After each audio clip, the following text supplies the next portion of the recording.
Division of Pediatric Ophthalmology, Professor of Ophthalmology and Bioengineering at the University of Pittsburgh School of Medicine, the Director, Laboratory of Visual Ocular Motor Physiology, Children's Hospital of Pittsburgh, and the University of Pittsburgh Medical Center. Dr. Hurdle received his bachelor's degree from The Ohio State University and his medical degree from the Northeastern Ohio University's College of Medicine. An average researcher and publisher, Dr. Hurdle has over 140 referred publications and as many abstract, editorials, reviews, and invited lectures. He currently serves as the reviewer of multiple journals and has been a recipient of over $1 million of research funding.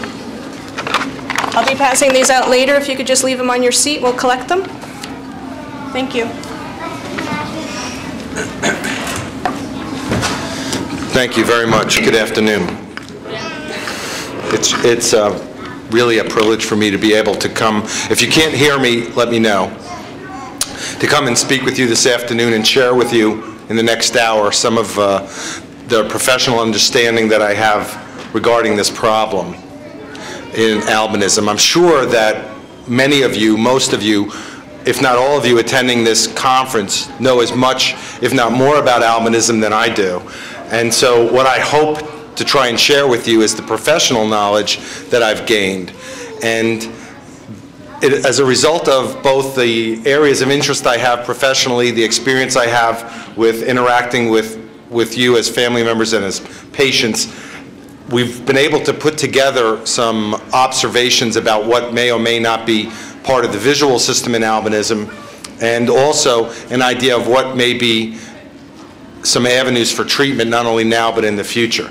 I'd like to apologize in advance just for a couple of things. The first is that there's going to probably be some redundancy in this talk. I'm sure that if you go throughout this conference, you'll hear a lot of the same things over and over again.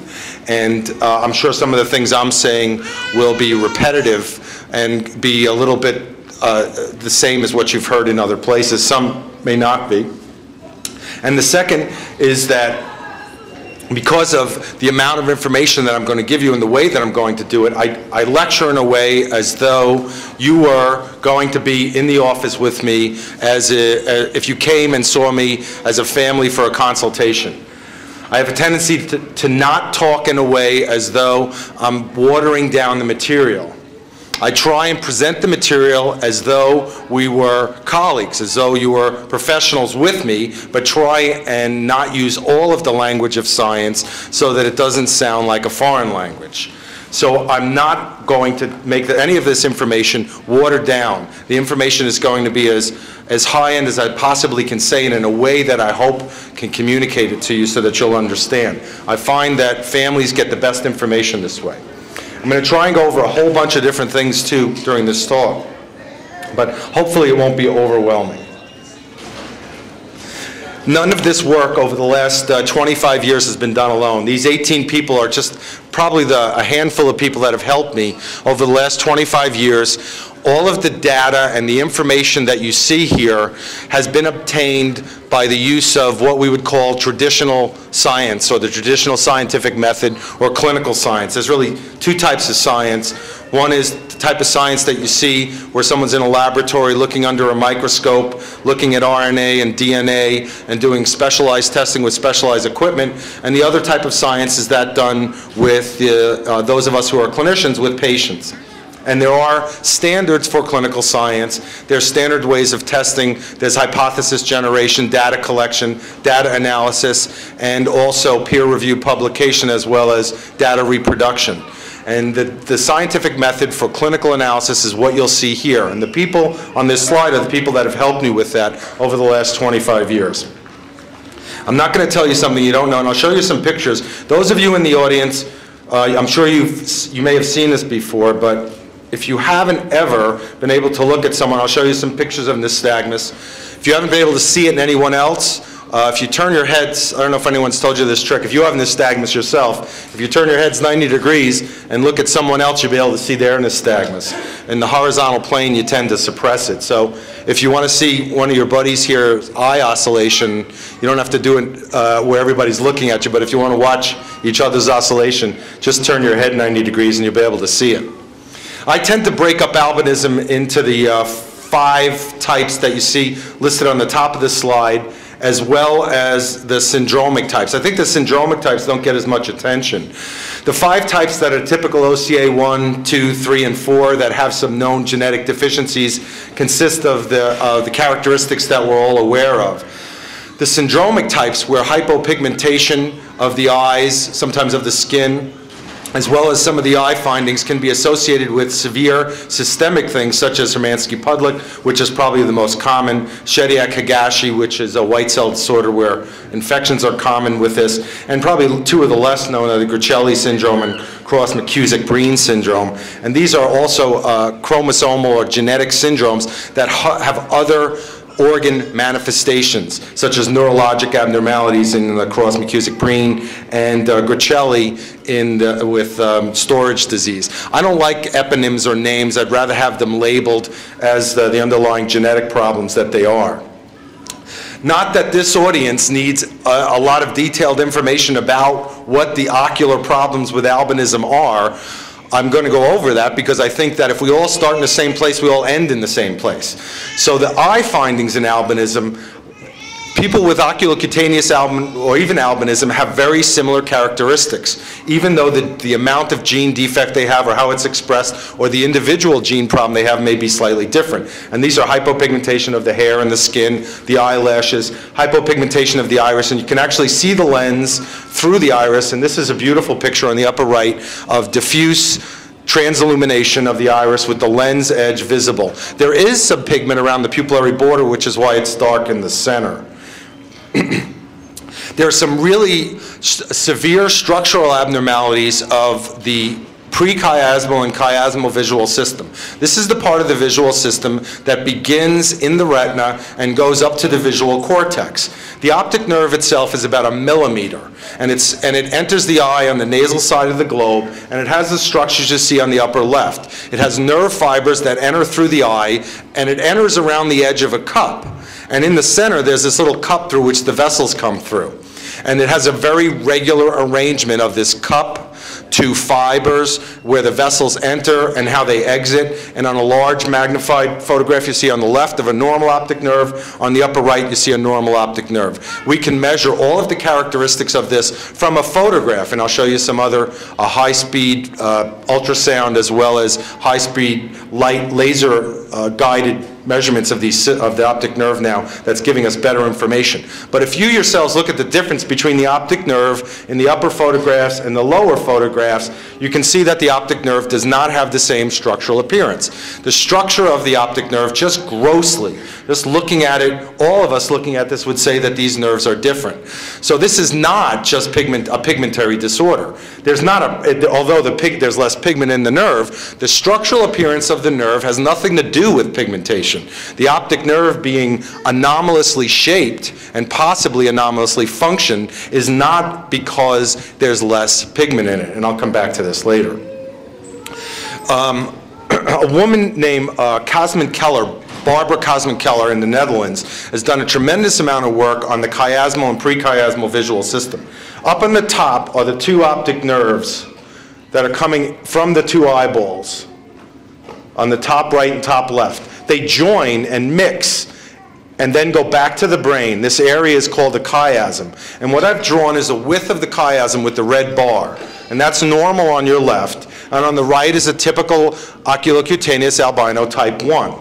You can see that the width of the optic chiasm is significantly less. This probably is going to be one of the hallmarks, the pathologic hallmarks of albinism, is the width of the chiasm. And this reflects the anomalous routing of the retinal fibers and optic nerve fibers to the brain along the chiasmal system.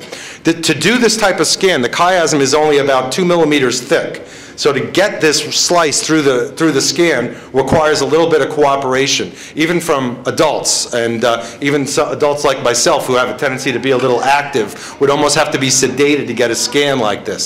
So this is not a routine MRI. These MRIs have to be ordered specially, have to be done with special coils, and sometimes special contrast have to be done to be able to look at this anatomy, which is why it's such a breakthrough. The brain of patients, the visual system, the part of the brain that's responsible for vision, at least getting the information from the eye, is also not normal. And if you look here on the right, I've circled the information coming from half the eye, where it should be going to the same side of the brain is actually going to the other side of the brain. Each eye should be sending half its information, one to one side and half its information to the other. In the albino brain, the eye sends information to the other side. Right eye to the left side, left eye to the right side. That's very anomalous. It's created a whole different way of how the cortex, the visual cortex, is structured. Not only that, but how the visual cortex communicates to itself and also to the oculomotor system.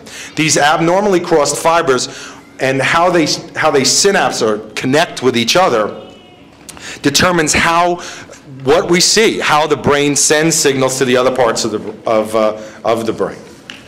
The visual system abnormalities, and I really don't like lists, but I'm showing you lists because there's nothing that gives you a sense of sometimes what's really wrong besides a list. It's not just that the eyes are wiggling, it's not just there's less pigment. There's a lot of things that are going on with the eye. So to make sense of it myself, I look at the structural problems with the eye and visual system. What is there anatomically lacking? What are the anatomical abnormalities in the eye? Then, as a result of these anatomical abnormalities, how are the physiological substrate, how is it functioning abnormality? Because you have structure and function. And I always make the analogy of the car engine in my office. If you lift the hood of the car up and everything looks fine, it looks like it should start, but you turn the engine on and you just hear click, click because it's not functioning well. So structure doesn't always equal function. And lastly is how does this combination of anatomy and physiology affect how we perceive the world and how we communicate our perceptions of the world and vision and all the aspects that make up vision, which I'll talk about a little bit more, in each individual patient, because in no two people is this the same. This is a complex combination of factors.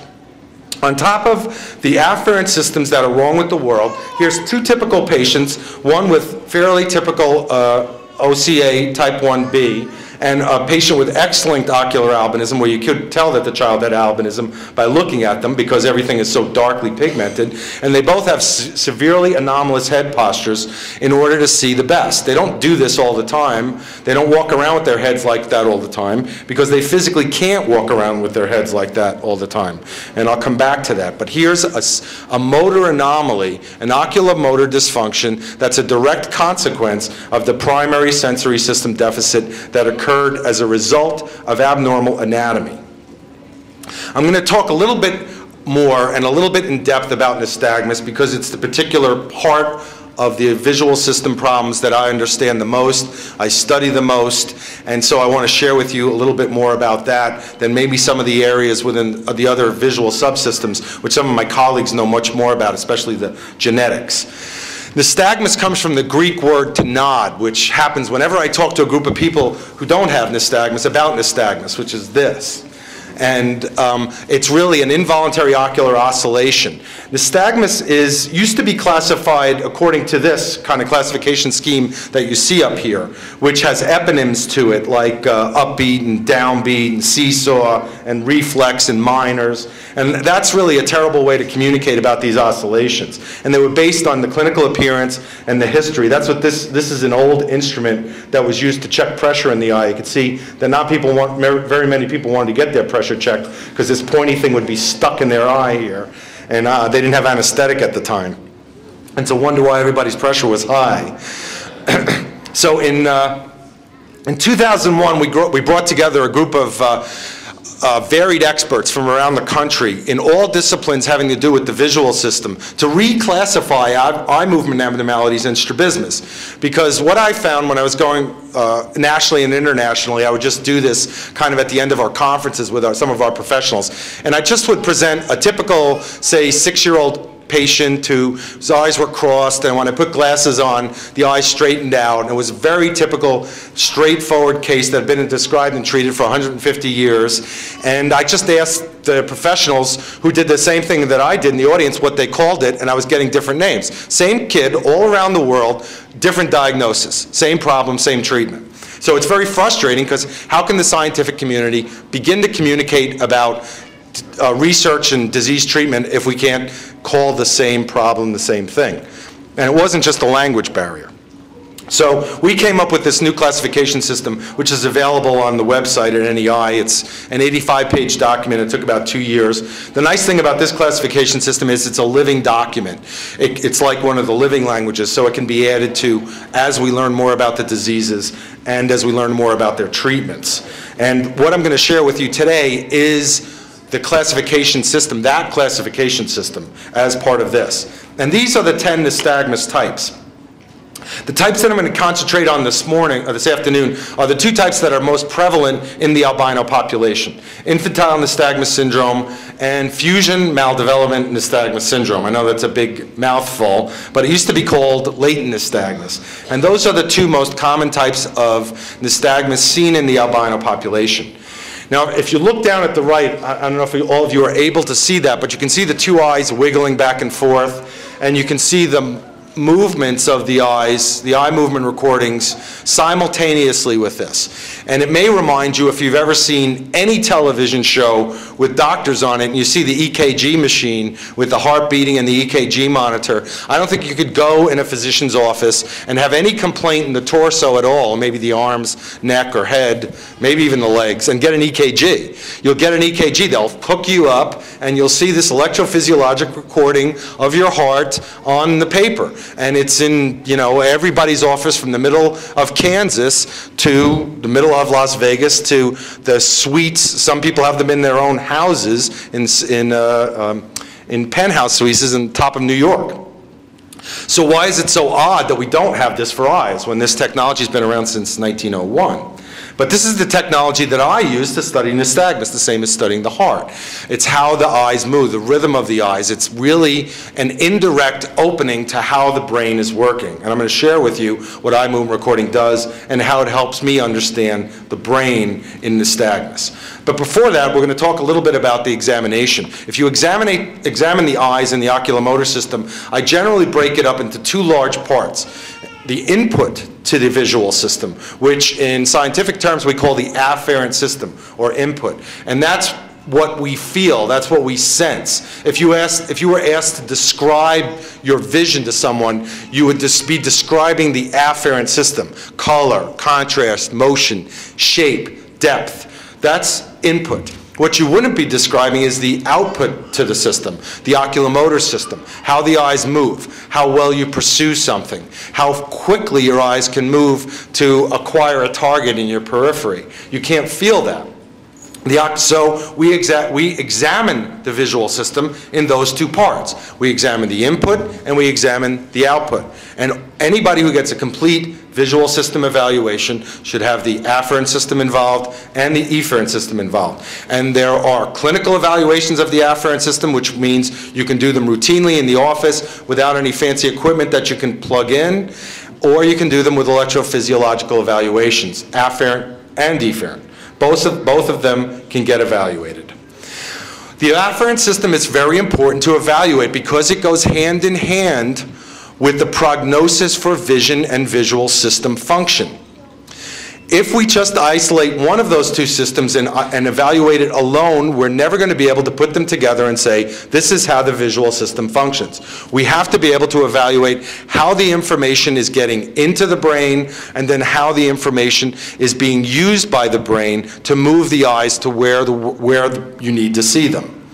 The afferent system is evaluated routinely by a set of criteria. The most common that everyone is familiar with, that most people are concerned about, that even my colleagues in the science field are concerned about, is black letters on a white screen. On Snellen, God rest his soul, but I think we should put more dirt on him. because Snellen is getting too much blame and too much credit. Snellen acuity, or black letters on a white screen, is a terrible measure of visual system function. It's just the blood pressure of the eye. It's a vital sign. It's an idea of what is happening in the visual system. The ability to perceive black letters on a white screen, the reason it becomes important to patients and families and to all of us is because if you get to that magic black letter on a white screen, you can drive, your function changes, benefits change. And I think that from a science point of view, it gets overlapped.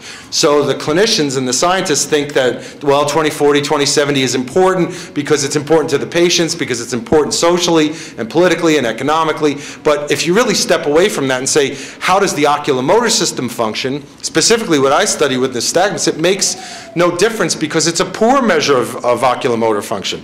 Black letters on a white screen is not what the oculomotor system was set up to do. It's what cones were set up to do in the retina. It was what part of the visual cortex was set up to do. So some of the other things that are important to measure are how much black and white does it take together before you can perceive a letter? That's contrast. How much color does it take before you can perceive red or green? How much red do you have to lose before you lose red? How much green do you have to lose before you lose green? Can you see red and green? How are your rods and cones functioning individually? How are the three cones functioning individually? How is your peripheral field versus your central field functioning? How is motion detection? How well is motion? How long before you can see the best you can? Does it take a millisecond, a thousandth of a second? Does it take half a second? Does it take 4 seconds for you to see the same thing that it takes me to see in a tenth of a second? Maybe that's what's really important to the oculomotor system. That type of testing is really going to get to the heart of the visual system. I want to introduce you to some new technology. It's called OCT, or optical coherence tomography. This is laser-guided microscopic slide section of the living tissues of the eye. The OCT was originally developed in the early 90s. Our chair, Joel Schumann, developed the technique at Pitt. We're using the technique. This is actually our machine at Children's in Pittsburgh. And optical coherence tomography is like taking an ultrasound of the eye, the laser bounces off the eye, and we can get a picture of the retina. Now you can imagine that'd be a problem in a lot of the people in this room because your eye's going back and forth. To try and take a picture of your eye while it's moving would be very difficult. It's like having a long f-stop on a photograph where the shutter opens too long and you get a blurry picture. So what's been developed to look at albinos and look at the retinas of nystagmus patients, and this is a beautiful young woman who is a patient of mine from the Midwest, who we saw in the office a few weeks ago, just again to illustrate the point, and she has typical oculocutaneous albinism with exotropia and nystagmus and high refractive errors, and came in uncorrected with no correction, nothing. Actually had been not treated. She's in college. She's actually an immigrant from another country and came in with no treatment at all. And she's on her way to being treated. But just to give, this is her OCT. And what we've done with her, the reason we're able to get, this is a picture of the living retina and all the tissues in the retina. And this is what her foveal area looks like. It doesn't make much sense. Up is towards the middle of the eye, and down towards the floor is the back of the eye. The foveal area, or the area where the cones are the highest, seems to be anomalous in albinos. I don't think it's absent. None of us who've looked at the foveas of patients think it's absent. It's not gone. It's different. It's not, aplasia is probably the wrong term. Mike Marmer, who just recently published an article in Archives of Ophthalmology last month, has another name for it, which I like. He calls it foveal plana, because it's flat. But it's actually doesn't have this nice thin point to it. It's actually thickened. And how do we get this picture? Well, I don't know if you'll be able to see this motion, but if you look here, this is acquiring images at 29,000 times a second. And you can see the eye moving back and forth without any loss of detail of the retinal tissues. So we can see the retina now in nystagmus patients in a way that we could never see it before, the living retina. And right now we've collected about 15 patients, I guess, 13 to 15 patients, and we're starting to analyze the retinas and optic nerves using, this is high-frequency spectral OCT. It's a new OCT machine that allows us to look at the living tissue of the moving eye. It also will allow us to quantitate the movements in the same way that eye movement recording's done, and it can be done in children with non-contact. This is a brand new piece of technology that we're now using. What I use mostly is our eye movement recordings, and many of you have heard about these in one way or another. Eye movement recordings are like the EKG for the eyes. The most common way they have been done is by putting electrodes on the foreheads and the cheek. This is really not a good way to do this for nystagmus. The vestibular people call it ENG, and they use it when you have dizziness or being evaluated for dizzy. A whole other group of people who see nystagmus patients are ENT people who deal with vestibular disorders like Meniere's disease.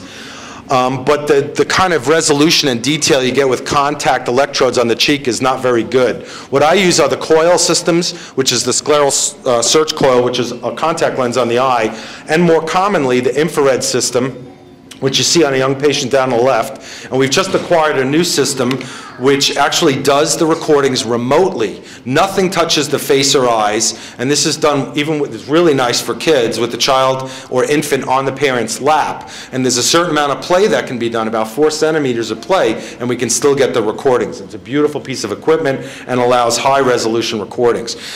And now, in the next 5 minutes, I'll make you all electrophysiologists. It's not that hard, because these squiggly lines only do 2 things. They go back and forth and back and forth. They don't have a lot of different things they do. It just goes in one direction and the other. The waveforms go up and down, back and forth.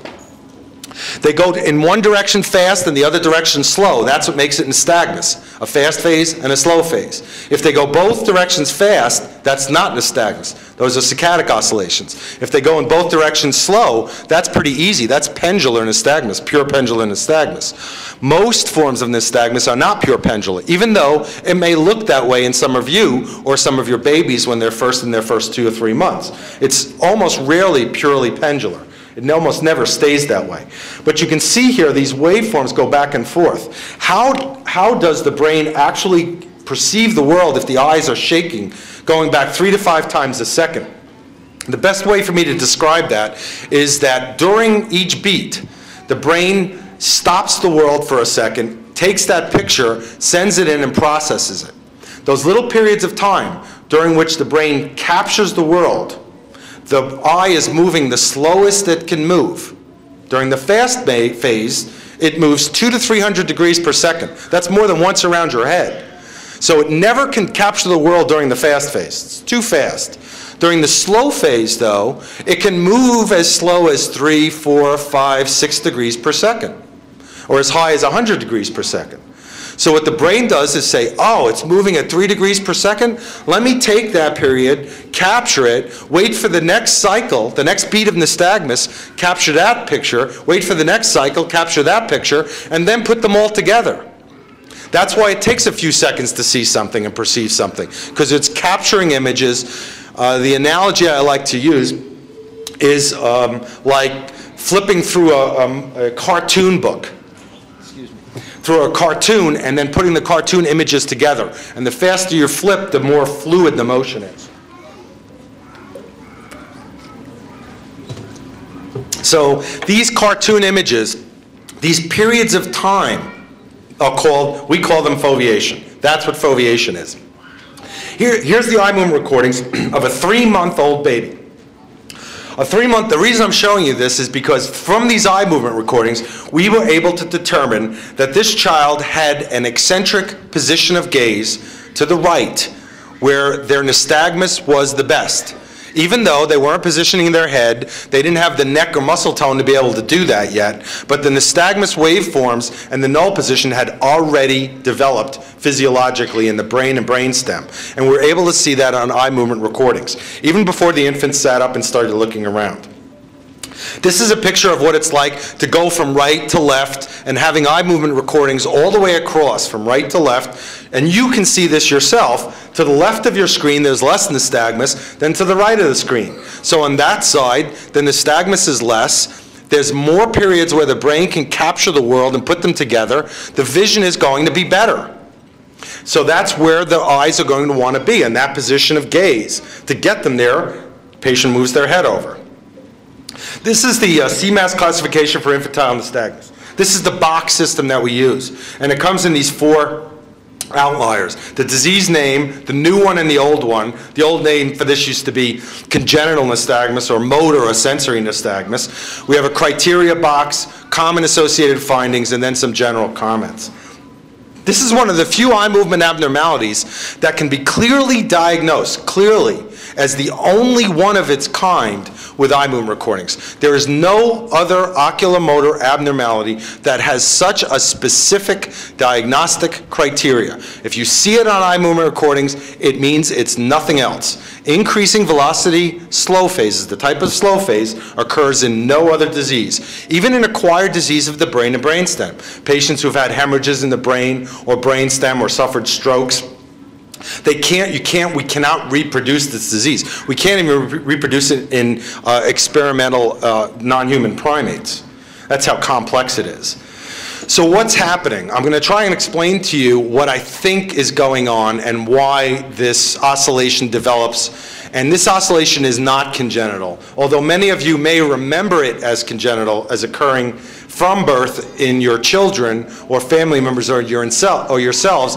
It's rarely present at birth. And the way that I've gotten to that is, I'll ask mom, because on these questions dad and grandpa don't know and fathers don't know, but moms always will remember. When you were given your child at the time of birth and you wiped away the mucus from their eyes, moms always look right in the eyes of the child. Were they wiggling? And it's almost always no, they weren't wiggling. And then they remember the first day, their first feeding. When you looked at your child for the first feeding, were their eyes wiggling? Well, no. When you took your child home from the hospital, which is again a memorable event, were the eyes wiggling? Not really. When you took your child to the first well baby check, which is usually a week after, were the eyes wiggling? No. But usually by 2 months they're wiggling. That's much different. If you're born with a problem, in other words, you come out of the womb with a problem, that's congenital. That means you had it in the womb. If you develop it after birth, it's not congenital. It's acquired. Even if it's 2 months after birth, it's not congenital. I mean, that's the terminology difference. But it implies a different physiology because the baby is not the same. Look at the physiology of the lungs. The lungs breathe no oxygen, they have water in them, and then 10 seconds later, there's no water and there's air in them. That's totally different. That's a developmental physiological change that takes place that's dramatic in the lungs, just like the umbilical cord. Well, in the brain, there's also this dramatic developmental physiology in the eye that takes place. It looks like the baby is doing nothing, just lying there, pooping and sleeping and eating for 2 months. But actually, if their brain could light up like with those heat waves, it would be red hot more than ever its whole life. Like if you could, we'd teach them 5 languages at the piano and the violin in the first 2 months of life, because that's when their brain's the most plastic. But it doesn't look like that because they're just lying around. So it's an important distinction. And the reason I spent a lot of time on that background is because here's what happens.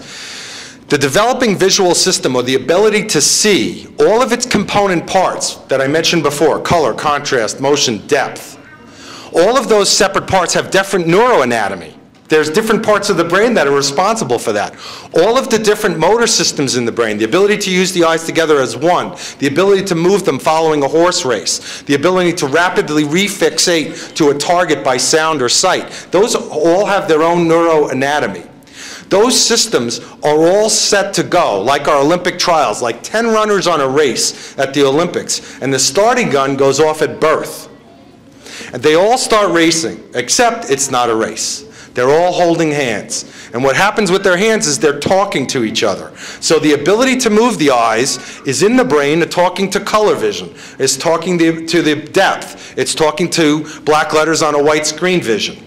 And as they talk to each other, they develop together and become stronger.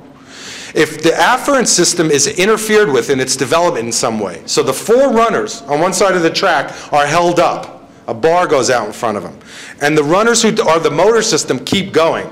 So now the afferent system, the ability to see, is stuck on the track. The ability to move the eyes keeps going. They are no longer holding hands, they're broken. That broken cycle, that loss of communication, the absence in the ability for neurologic communication in the first 2 to 6 months of life in the developing visual system, that's what causes the nystagmus. That's why it can only be caused in the first 2 to 6 months of life. You can't get this oscillation if at 6 months you have retinal disease, or 9 months you have retinal disease, or at a year and a half, one eye is bad. You can only get this type of nystagmus if the system is interfered with in the first 6 months of life. It can be a primary motor disorder where the guys who are running on the motor side are held up and the sensory side's moving along. Or it can be a primary sensory system. But the fundamental reason is a lack of communication between the developing systems. I don't know where that is neurologically. I'm not sure when that occurs, where the brain neurology is for that, whether it's in the brainstem or the cortex or the subcortical areas. We're trying to figure that out. But that's why you get this oscillation. And here's the other twist with this. It's so complex that every time I talk about it and think about it, it makes me get a headache myself, and I study it. Actually, a very famous neuro-ophthalmologist, you may know him from his procedure, Alfred Kestenbaum, said, don't ever study nystagmus, it'll never get you anywhere. But you know where it's got me? It's got me the best patient experiences I've ever had in my life, dealing with families and patients from around the world. So he was wrong about that. I may never discover the cause for this or find a final treatment, but the relationships that I've developed with families and patients as a result of this, he was wrong. But from a science point of view, it can be a very frustrating problem. This is, what you see here is an eye movement recording over about 10 minutes of time with someone looking straight ahead. And if you follow this rhythm, the eyes slow down and then jerk to the left, and then slow down and jerk to the right, and then increase in intensity, like a metronome that slows down and then starts beating to the right and speeds up, and then slows down. This is happening naturally every 90 seconds for the entire lifetime. The only time it goes away is in the deep stages of sleep. This is a pure, periodic, alternating infantile nystagmus. 1/3 of albinos, 1/3 will have periodicity to their nystagmus. And clinicians are just becoming aware of that in 2 publications that are coming out this year, and I've been presenting over the last year. I've been studying 75 patients, 53 who have had some therapy on this, that it's very common. It's been reported in 17% of the total population of INS patients, 33% of the albino population, more prevalent in the albino population, this periodic form of infantile nystagmus. This is very important to clinically recognize this, because you could imagine if you go in a typical eye doc's office and the fast phase is to the right, so the patient's coming in with their head like this. The eye doc sits down for the typical 10 seconds, writes left face turn, and then leaves. See you at surgery. And then they come back the day before surgery. I wrote left face turn. Now there's a right face turn. Oh, right face turn. Oh, we're going to do right face turn. And then they operate for a right face turn, and really you're doing both. The eyes are slowly drifting back and forth. So you know what has to, in order for this to be diagnosed, the eyes either have to be recorded, which we do, for at least 5 minutes, or looked at for 5 minutes. How many ophthalmologists or even optometrists will actually look at an eye for 5 straight minutes? I don't know if I've recommended that as part of the nystagmus evaluation, but I don't think it happens very much. And I don't even do it because we do the recordings. I'll do it sometimes to confirm it or with students or residents or fellows. But unless you look at the eye movements for at least 5 minutes straight, you will not see this. So it's a very important thing to diagnose. The symptoms from the oscillation, here's a little Asian patient with infantile nystagmus, are many. Decreased black letters on a white screen are part of the symptoms, but it's hard to separate that from the underlying problems with the retina and optic nerve. How much loss of black letter on a white screen are because the retina doesn't work, the optic nerve doesn't work, there's amblyopia, there's no glasses. About 23% of patients with INS will experience oscillopsia, the world shaking, at some point, not all the time. One of the characteristics of INS in most textbooks are that you don't get world shaking, but if I ask, and I have asked almost every patient, about 1 out of 4 to 1 out of 5 will say, sometimes in low level of illumination, if I'm not feeling well, if I'm lying in a certain position, the world is moving a little bit. About 40 to 50% of patients will have a position of gaze where their nystagmus is at least and their vision is the best. Even if they don't use their head to use that position, they will. And you know better than I do some of the undefined psychosocial aspects of having eyes that wiggle. So what do I recommend to treat this, and how do I treat this? I'm going to talk a little bit about medical and surgical treatments. Well, this is I'm a Civil War buff too. And there's a very famous Southern general, those of you who know Civil War stuff will know Nathan Bedford right away. He's infamous for starting the Ku Klux Klan, but he was a brilliant Southern general. And he was called firstest with the mostest, because the way he won his battles was he got there first with the most men. And that philosophy, to me, is the most important treatment, that if you can get to the visual system as early as possible and treat all the things that you can, then you will maximize the development and potential function of the visual system. And that's my conceptual approach in a nutshell. Now, if we could get to the underlying etiology of the nystagmus and treat that, that would be the best. And I'm going to share with you a disease process where now we can do that, and we've just reported it in patients. This is a cute little group of dogs. These are Briard sheepdogs that have been bred. I don't know if you look very closely at where the black meets white, the limbus, you'll see the dog, the little puppy has nystagmus, just like many of you, same type of nystagmus. I'll play it again. This puppy has infantile nystagmus. The puppy also has a form of retinal dystrophy called congenital stationary night blindness. In humans, it's the equivalent of Leber's amaurosis, and it's due to a gene defect in the retinal pigment epithelium called the RPE65 gene. And they're missing this gene in the nourishing layers of cells under the retina. This is the puppy 6 weeks after being given that gene back under the retina, has been given the gene back under the retina, the nystagmus is gone, his ERG, which measures his retinal function, has improved, and the puppy can now see and is walking around. These dogs who had this treatment, one of them was actually brought to the steps of Congress to help with funding for these diseases, and was playing with all the congressmen on the Congress floor. Our partner in this research, Dr. Al McGuire of Philadelphia, brought the dog in. The dog is a very famous dog now. But this was one of the puppies.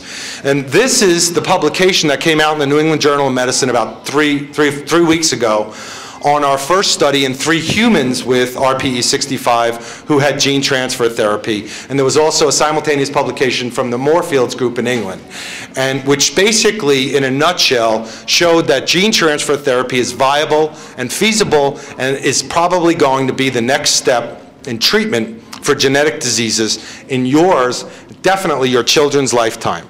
To be able to put the gene that's absent in the tissues that need it and have those tissues function, in my lifetime, I thought it was science fiction. You know, when we first read about this or heard about this, and we're a part of this research, we performed the outcome measures for these patients. We thought it was science fiction, but now it's science fact. To be able to have a gene in your hand, in a syringe, and be asleep in the operating room and put some genes where you need them and be able to see is pretty magical.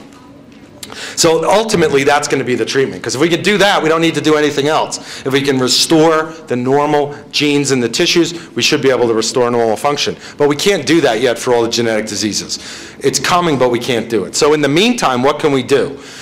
I break up all therapeutic options into interventions where you don't have to do any cutting or sewing or lasing, and that's medical treatments, and then interventions where you do cutting and sewing and lasing, and those are surgical interventions. And I'll discuss some of those now. To me, one is no more important than the other.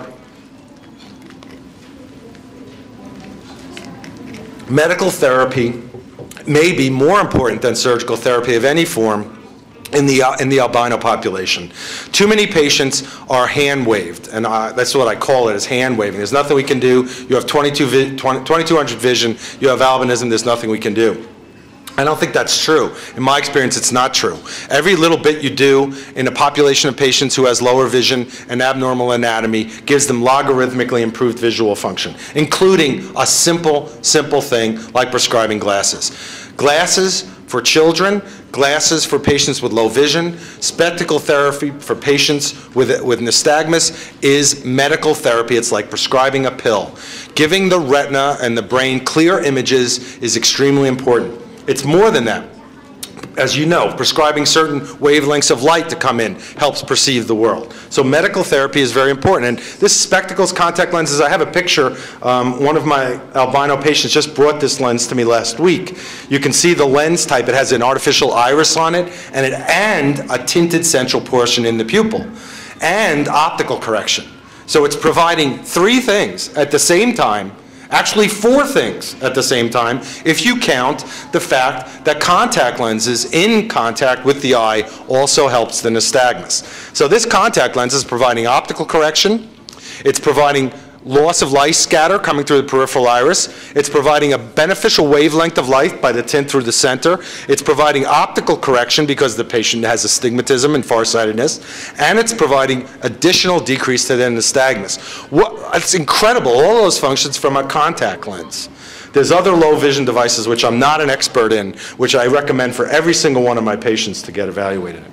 Medical interventions also include education. Like this, patient education is the most important thing. The more that patients and families and that you all know about this disease, the more I know and the more we can help each other. To that end, I don't have any financial interest in anything that you've seen presented at all today. I barely have any financial interest in anything. I think my wife has a financial interest, not me, and she helps me with that. But these 2 books are unbelievable, and I don't put up a lot of books, but Edie Glazer is a patient of mine, and she wrote these 2 books, especially the one, Navigating Nystagmus, on your right, is really beautiful explanation of nystagmus, some of the things we've been talking about. It actually goes over eye movement recordings. I think she did a wonderful job on this book on the right. And this is, if the patients who come and see me, I actually give it to them electronically as part of the consultation, because I believe it adds so much more to the educational process without my hyperactive explanation, and you can do it at the same time, or in your own time. This is a kid who is a high school hockey player, and those of you who've known or met me know I have a huge affinity for hockey and coached and played hockey, and he played against us actually, and he was a patient of mine, and you could see he had his chin down to look around, and we forced his chin up to see. And what is, I'm going to kind of end a little bit with nystagmus surgery. I'm sure many of you heard about nystagmus surgery, and that's not my whole purpose here, is coming to talk about surgery or what nystagmus surgery is or what it means, but I am going to end a little bit and talk a little bit about it because I do have a special interest in that. There is no one operation for nystagmus. There is no the operation. In 1959, I had his textbook upstairs in my room and I forgot to bring it down, but I can quote from it now. In 1959, J. Ringling Anderson wrote in his 2nd edition, Ocular Deviations in the Treatment of Nystagmus, and in the paragraph on nystagmus he says, in many cases, the treatment of torticollis results not only in improved head posture, but improved nystagmus and vision. And why is that sentence important? Because it was written in 1959. And in 1959, he observed this in the patients he was treating in the Anderson-Kestenbaum operation. And that's 40 years ago. 40 years ago, someone else observed, as did Kestenbaum, and the story goes on from there. John Flynn in the 70s with Lou Deloso in the 70s, and then all our work with the animals in the 80s and 90s showing that surgery on the extraocular muscles helps nystagmus. But there's no one operation. These are 9 operations. 9 separate operations. So there's no one operation for nystagmus. It's not like you have nystagmus and you're going to have the operation. Actually, many people never have the same operation, even if you have the same exact thing, because the amount of millimeters that we would do on the muscles or what we would do to the left and right eye, almost never the same. So I almost never do the same exact operation. And how is it that that helps? Well, I'll try and make some sense of that. And this is just a little anecdote, because for me, these are kind of the fun parts. This is a patient of mine. I blanked out her name. But this is before and after on top and bottom. And I'll often get these testimonials from families and patients, but not as elegantly written as this. Mom was really good. And she wrote down some really beautiful observations about what her child could do before and after surgery. I can't use these in my medical literature, and I don't use these in the science. I like seeing these, and I make these part of the record. And I try and use these observations in the science. And we've actually used these observations to create some new outcome measures in patients with nystagmus, and I'll share them. And some of those are listed here that Mom has noted in this patient whose head we've straightened. So what did we find? Well, after the 59 statement, in 1970, Lou Deloso in Boston Palmer in Florida said, you know what, after recording the eye movements on patients who had AK procedures for their heads, their nystagmus got better. I wonder why their nystagmus got better. That was in 1979 and 1980. Well, no one knew, and Lou Deloso, who had been studying nystagmus and had it himself, who's now in Cleveland and moved from Miami to Cleveland, said, we can't figure this out until we get an animal model. So in the early 90s, we got an animal model in another group of sheepdogs, Belgian sheepdogs, from a researcher who was at Dartmouth at the time, then moved to Tennessee. And we experimented on these dogs by just taking the muscles off and putting them back on and not moving them around. And that's what tenotomy is. It's part of every operation where you just cut, the first part of the operation is you cut the muscle off, and then you do whatever you want with it, and then you put it back in some other location or the same location. But cutting it is the tenotomy part. So we hypothesized that maybe it was just cutting the muscle that caused the nystagmus to get better, since no matter what operation you did, it seemed that patients' nystagmus got better.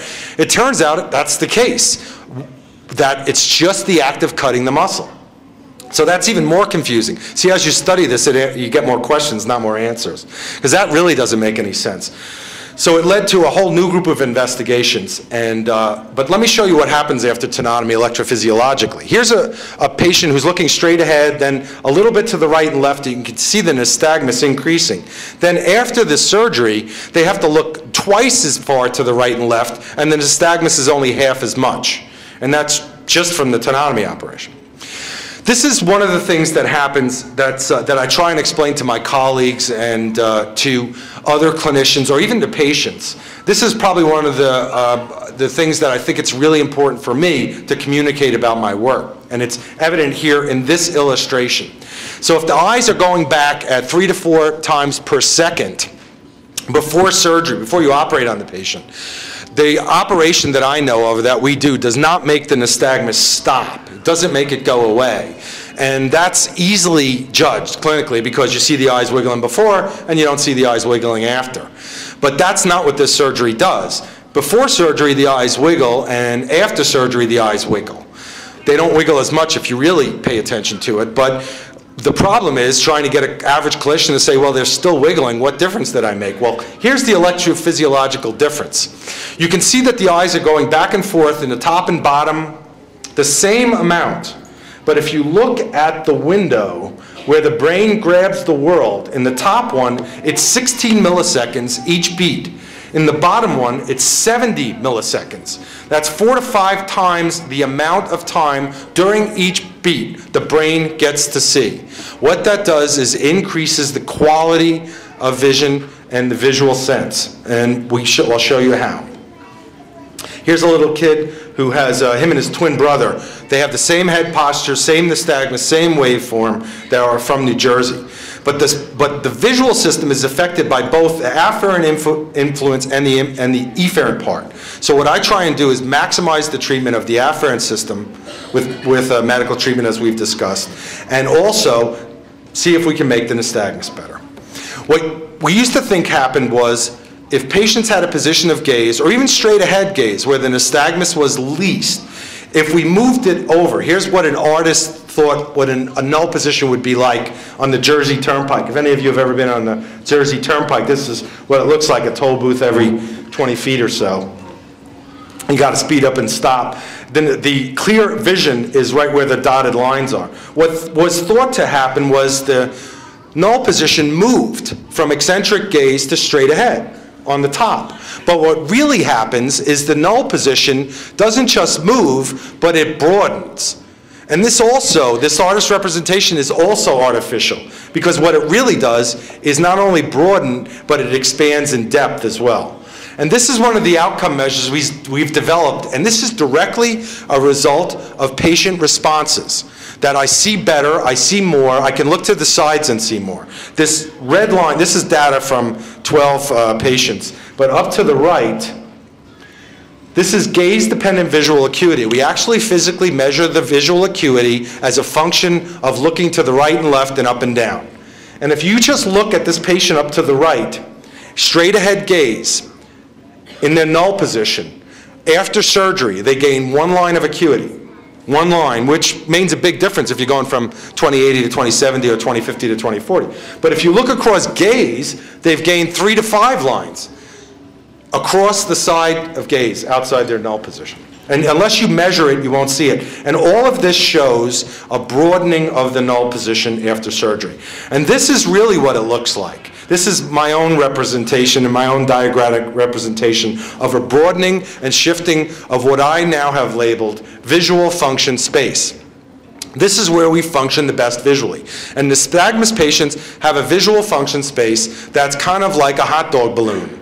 You know, the ones they make clowns out of. And if you blow it up and put it someplace in space, straight ahead, right, left, up, down, that's where they function the best, inside that hot dog balloon. After surgery, what happens is you blow that balloon up and move it straight ahead. Interestingly, visual function space has mathematics that behave exactly like the mathematics of gravity, Einsteinian mathematics. So all of my engineering buddies who help me with this are like so happy they're sweating and not eating again, because now they're applying these Einsteinian mathematics to visual function space and saying, what is it doing, what is the surgery doing to visual function space after? And it's really broadening and widening visual function space. And this is a formula that I use to determine how to model the null position. And I'm not showing you this to confound you. I'm showing you this because a little kid with his head positioned to the left or right has a much more complex problem than just is his face to the right, left, or chin up or down. The things that make up a face posture or a head posture in a child with nystagmus are all of the things that you see here. A gaze angle, whether or not they're converging, whether they have strabismus, amblyopia, whether one eye is dominant, whether one eye isn't, whether the neutral zone and null zone is shifting, whether they have periodicity, whether their optic nerves and retinas are functioning or not. So if you add all those together in a formula, you get the formula on the bottom, and then you can model the system and come up with a null position that's a little more accurate. This is just to share with you some of the data that we've published on oculocutaneous albinism and nystagmus surgery itself, showing that there's a general improvement, and the bottom line statistics are about 15% of patients will improve. And again, I'm using this because I feel like I have to, and it's the way we communicate, by one line, and that's mean improvement, which means that's statistically significant between groups. Of one line, at least 15% get, 75% get one line, 75% of patients, 15% will get 3 lines or greater. What's really interesting is the null zone width improves dramatically almost in everyone. And the null zone position can be effectively moved to primary in almost all patients.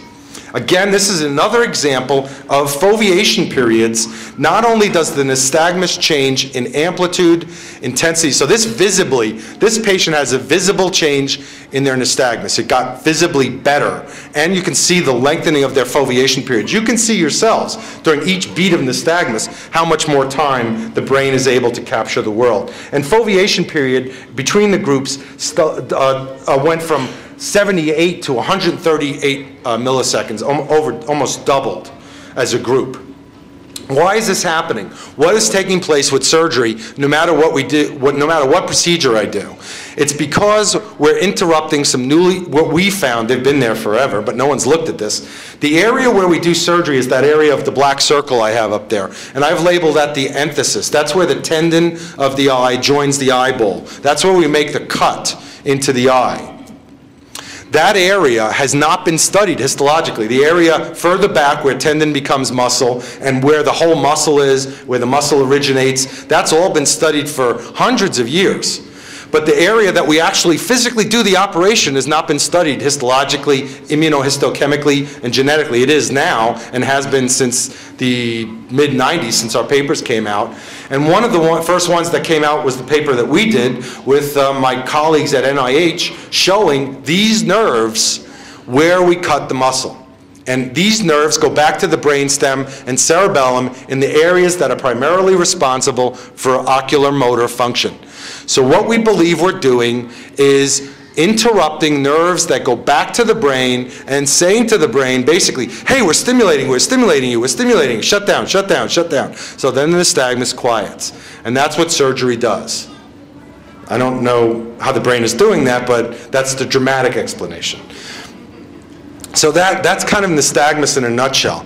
There's some really other exciting areas of surgery, and Bob Osher in Cincinnati and his colleagues are responsible for much of this work. And I don't know if any of you have heard or know about this, but to me it's a really exciting. I could imagine a combination of treatments of nystagmus surgery and refractive as well as light scatter treatment you doing this kind of surgery that would really rehabilitate the albino system maximally until we can do genetic therapy early.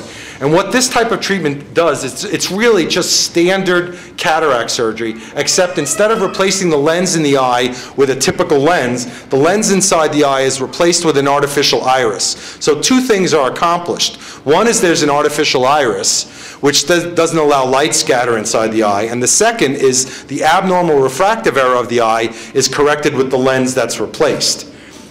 This is an iris diaphragm. That's another method of providing a peripheral iris blockage so that light scatter doesn't come in. We think that some of the visual problems associated with light sensitivity, and photophobia is the general term, but I think it's something more than light sensitivity. I think it's light interference. I think there's too much information, too much light getting in. You know that the average pupil of a normally pigmented person in a normal visual system functions great. You know what the pupil size of A-Rod is when he hits a home run is about 2 millimeters. And that's all you need. That's it. That's the only light getting in his eye is 2 millimeters. And he can hit a fastball at 95 miles an hour at 400 feet. So imagine all the light that's getting in the eyes of albinos is really interfering. I call it light interference, not really light sensitivity.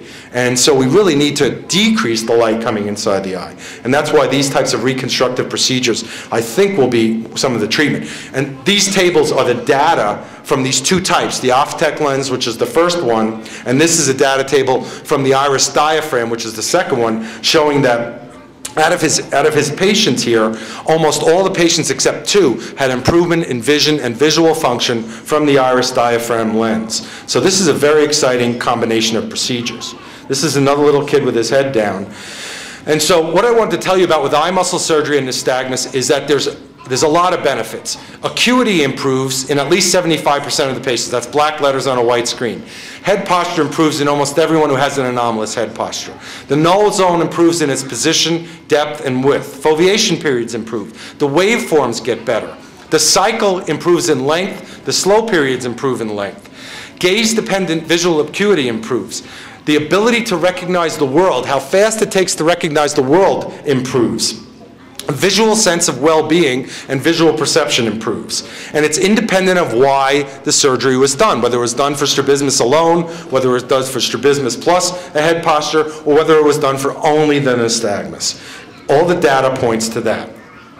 So my final conclusions are that there can be improved visual potential with early and aggressive treatments. There are congenital impairments which are anatomic, which may be irreversible at this point in time. But there are acquired impairments in both the sensory and motor system, which we do have the tools and the knowledge to improve. And I don't see any reason why any child should not have access to these types of treatments. Thank you.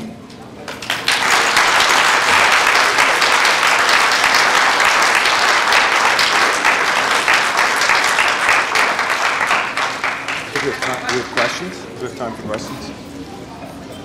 Do we have time for questions? Yes. Oh, I guess we have time for questions since the last talk. Yes.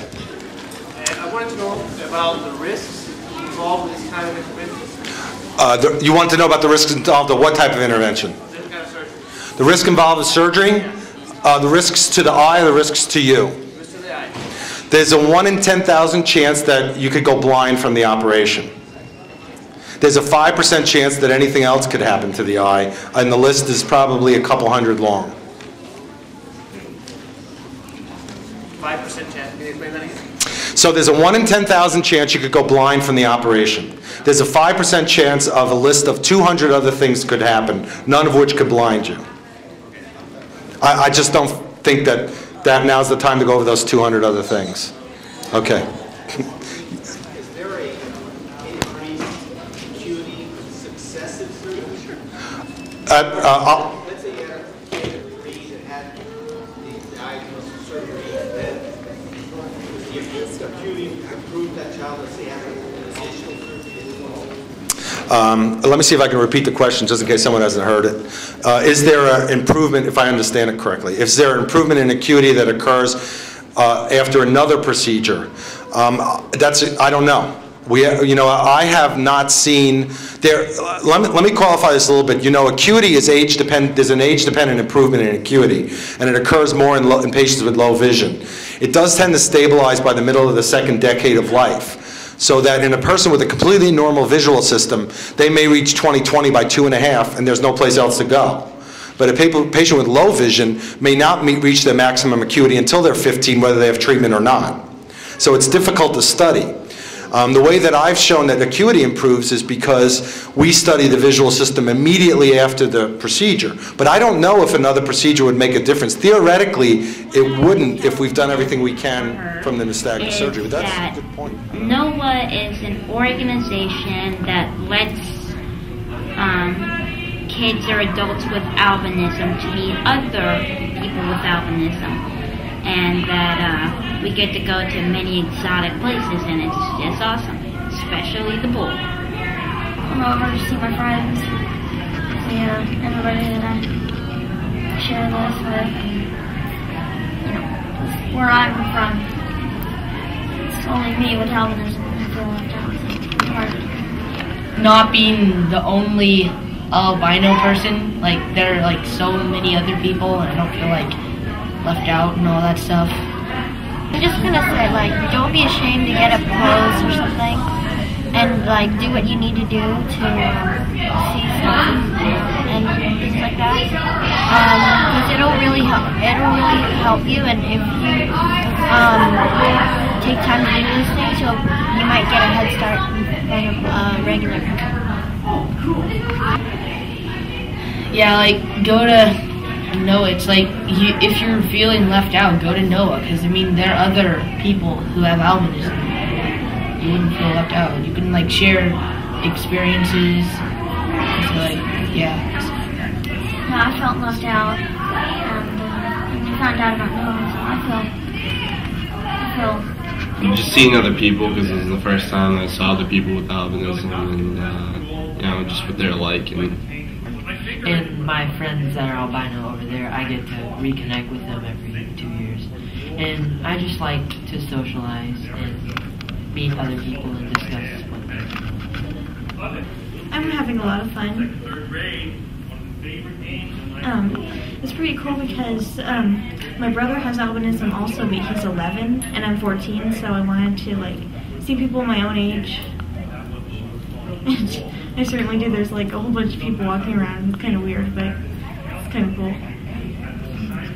Me too. I really want to drive, so I really want to get information about that too. And then just jobs and college and yeah. All you kids with albinism out there, and for everybody, just want you to understand that it's a great thing, not a disease. Great thing. Yeah, people saying it's contagious, it's not. It's not a contagious, horrible disease. It's awesome. I'm harmless. I don't bite hard. Oh yeah. You don't bite much. And for those of you who think that we're freaks, we're not.